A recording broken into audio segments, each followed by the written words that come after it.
All right, we are back, and the final map in this match is going to be Derelict Watcher. And our players are ready. We are getting ready. This map started. You are ready.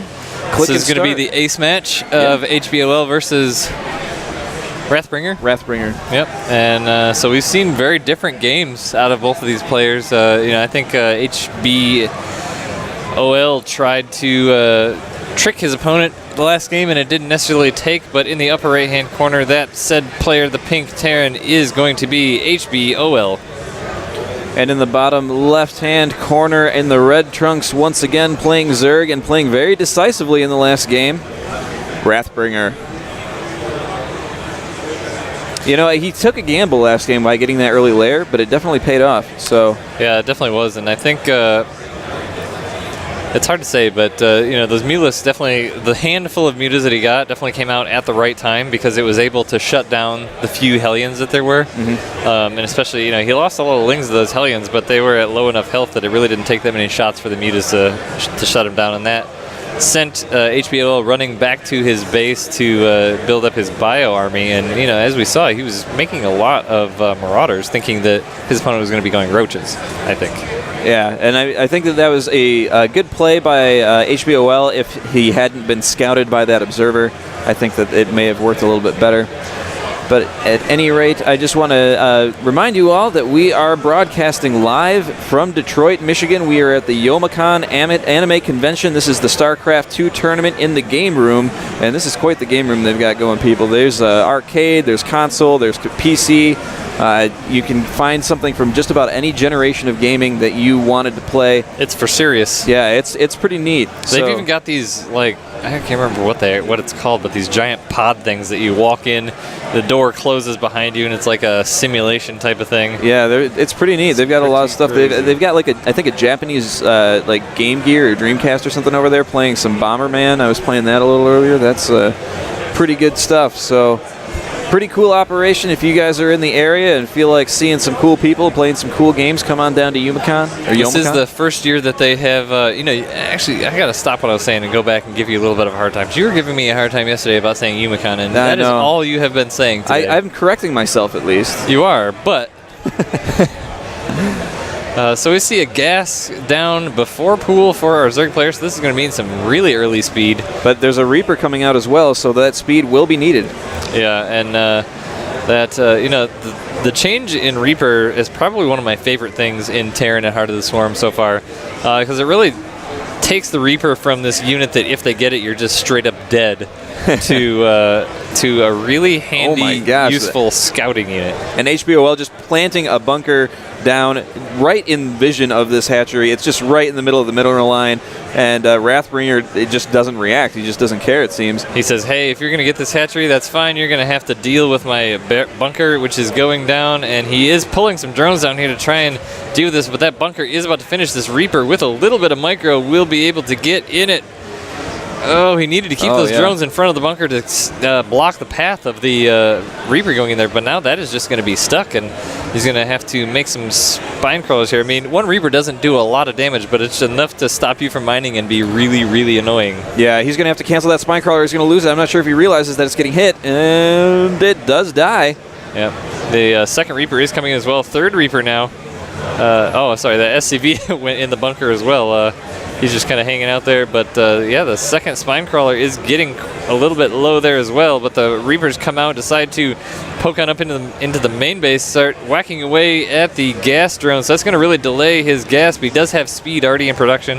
Yeah, there are a couple of lings in production as well. The Queen is popping out just now, and there is one on the low ground, so that spine crawler and the Queen are going to town on that bunker. It is being salvaged, and but considering that not a whole lot was lost, I mean, he got both of those Reapers out, he salvaged the bunker, he might lose the SCV.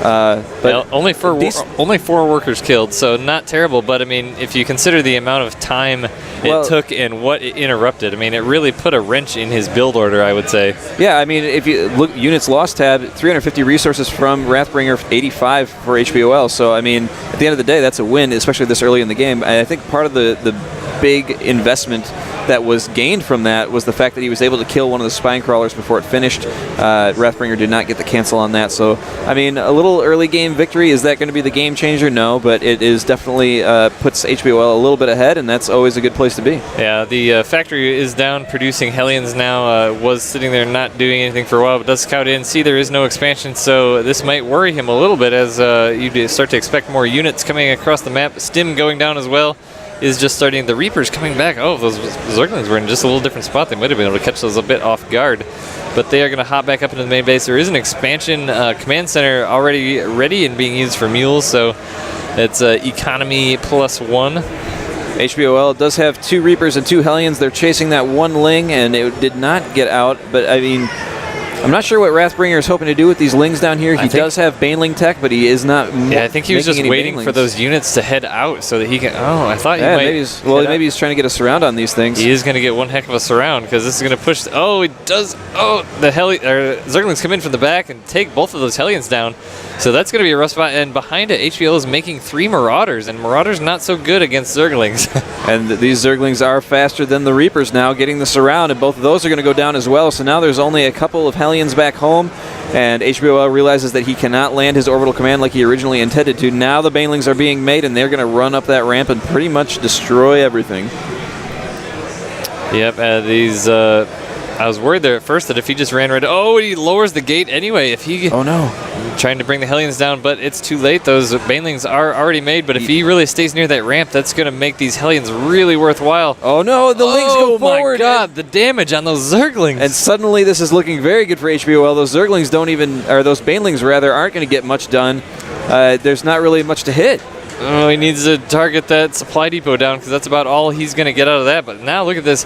Hellions and Marauders, but only 2 Zerglings coming down behind this. There's just not much going on for Wrathbringer right now. I think he wanted a drone behind that, but didn't expect to lose everything without doing much damage. Yeah, you know, it was really rough when he went up that ramp. Those Hellions were in the perfect position to just get straight shots down, and so many Zerglings died there.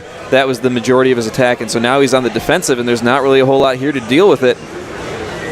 Yeah, a couple Zerglings now coming out, and we will see them poke across the map, but I'm not sure if he actually understands exactly what's coming across. That's a lot of Marauders. Those Marauders are going to take out that spine crawler with little effort. And here it comes. Queen moving forward and now retreating. It was going to put a spore crawler down. Sorry, creep tumor.